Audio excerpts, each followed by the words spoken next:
यावर तुमचा विश्वास बसणार नाही, पण काळाच्या पडद्याआड एक काळ असाही जिथे माणसाला पाण्याच्या एका घोटासाठी सुद्धा संघर्ष करावा लागला.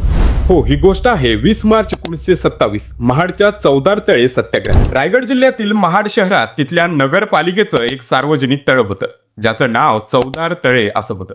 पण धर्म म्हणत धर्माच्या नावाखाली काही धर्मांध लोकांनी दलित, अस्पृश्य आणि लोअर कास्टना या तळ्याच्या पाण्यापासून वंचित ठेवलं होतं. इथे जनावरांना सुद्धा येण्यासाठी बंदी नव्हती, पण लोअर कास्टना इथल्या पाण्याचा एक घोटही मिळू शकत नव्हता. धर्माच्या नावाखाली माणसाने रचलेलं एक असं स्वांग ज्याने माणुसकीलाच लाज वाटावी.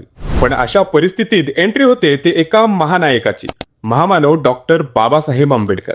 इतरांप्रमाणे आपण देखील माणसं आहोत हे सिद्ध करण्यासाठी आपल्याला त्या तळ्यावर जावं लागेल. या बाबासाहेबांच्या एका शब्दावर हजारो लोकांचा समूह चौदार तळ्यावर येऊन पोहोचला आणि त्या दिवशी बाबासाहेबांसोबत हजारो दलितांनी चौदार तळ्याच्या पाण्याचा घोट घेतला.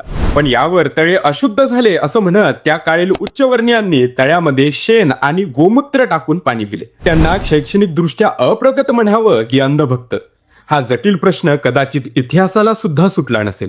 पण त्या दिवशी बाबासाहेबांनी घेतलेला पाण्याचा तो एक घोट आज असंख्य लोकांची तहान भागवतो. सांगायचं म्हणजे चौदार तळे सत्याग्रह हा पाण्याचा लढा नसून समानतेचा लढा होता.